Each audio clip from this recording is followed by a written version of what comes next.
What might sound like a political rally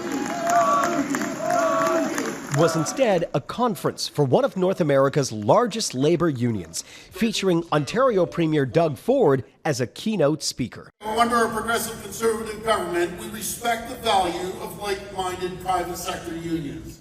Ford's appearance in July of 2025 was funded entirely by Ontario taxpayers, who paid for the Premier to fly to and stay at the Disney Resort in Orlando, Florida, to attend the conference. I would expect answers from him about what the nature of this trip was, why he thought it was an acceptable expense.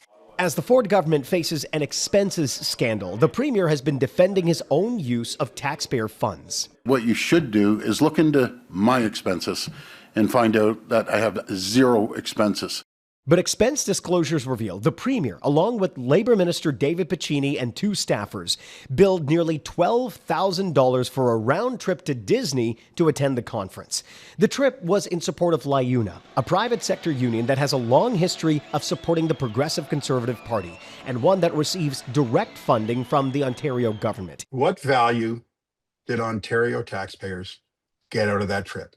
The revelation comes as Ford faces other travel questions. The Premier has been flying exclusively on private aircraft of late, either chartered flights or those owned by the Ontario Provincial Police. And some of them are short trips, all within the province. Multiple short chartered flights to urban areas that are readily accessible by car really speaks to a Premier and a government that is completely out of touch with the affordability crisis. The Premier continues to travel on chartered or police-owned aircraft, saying his office will continue to book them when needed.